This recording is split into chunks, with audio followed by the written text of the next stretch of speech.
Salut tout le monde. Donc aujourd'hui, un jour particulier, on va ouvrir un booster que j'ai jamais ouvert, Conflux. Un joli petit booster, une vieille édition avec des cartes dorées. Donc on va bien voir un peu ce qu'on peut faire.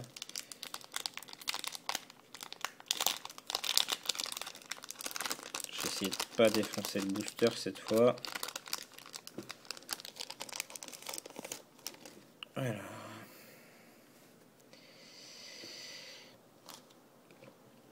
Qu'est-ce qu'on a dedans? C'est la première fois que j'ouvre un booster de cette édition, donc je ne connais pas trop les cartes. Gobelin et Vagabond pour 3. Un 0-3 Gobelin guerrier avec la capacité Domaine. Domaine et 3 mana. Il gagne +1/+0 jusqu'à la fin du tour pour chaque type de terrain de base parmi les terrains que vous contrôlez. D'accord, donc Domaine c'est pour les decks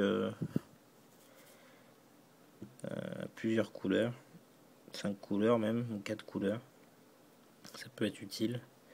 Donc ça c'est une édition, j'ai regardé un peu les cartes qui existaient. La majorité sont des cartes à plusieurs couleurs. Un sage du front, exaltation, alors ça c'est bien. À chaque fois qu'une créature que vous contrôlez attaque seule, cette créature gagne +1/+1 jusqu'à la fin du tour. D'accord, donc ça c'est une capacité qui est bien, que je connais.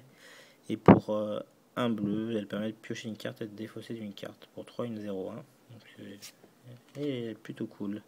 Alors on commence avec les dorés. Un cormoran d'Esper pour 2, un blanc et un bleu, une 3-3 vol, artefact oiseau. Un Nacatl farouche. Nacatl farouche. Pour 2, une 2-1. Protection contre les artefacts. C'est pas mal. Alchimiste de Cédraxis. Putain, ils y sont allés sur les noms dans cette édition. D'accord. Bon, rien de bien méchant. Ah, un enchantement pour 5, dont un noir, un rouge. On sacrifie cet enchantement. Les créatures de l'adversaire gagnent -1/-1 et attaquent ce tour-ci si possible. Iguanar toxique. Une petite iguane rouge pour un rouge, une 1-1. Et il a le contact mortel tant que vous contrôlez un permanent vert. C'est bien. Absorption de la vite. Oula, ça coûte cher. 7. Le joueur ciblé perd 4 points de vie ou gagne 4 points de vie. Ah, il a la capacité recyclage de terrain de base. Ça c'est bien. Ça c'est vraiment bien ça. Qui permet pour 2 de se défausser de cette carte et d'aller chercher un terrain, la révéler et la mettre dans votre main. Ça peut être pratique. Puissance d'Alara avec la capacité domaine, un éphémère pour la créature gagne +1/+1 pour chaque type de terrain de base que vous contrôlez. Scintillation de résistance qui a la capacité recyclage de terrain. Les Unco. Alors, masse de mana force pour 4, équipement 3, domaine, créature équipée gagne +1/+1 pour chaque type de terrain de base que vous contrôlez. Ouais. Épouvantail. Pour un noir, c'est une 1-1. Et pour un incolore, un bleu, un rouge, il gagne +3/+0 et acquiert le vol jusqu'à la fin du tour, qu'il est boostable grave. Petit unco bien sympa. Petit zombie en plus.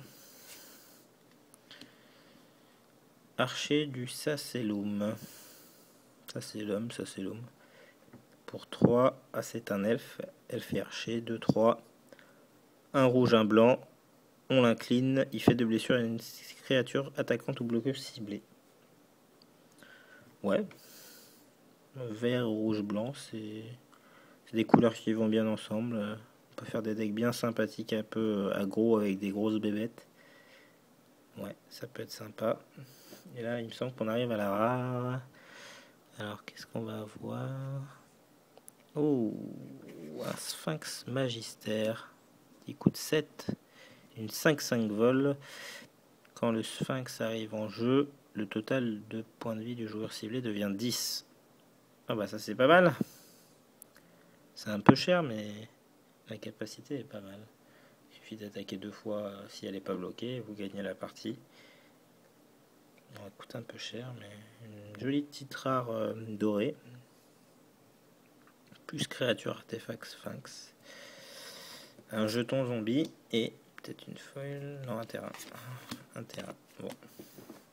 Bon, pas trop mal pour une première ouverture de Conflux. J'aurais bien aimé, j'avais vu une carte 5 couleurs Progenitux qui était pas mal. Bon, je la rachèterai, on verra bien.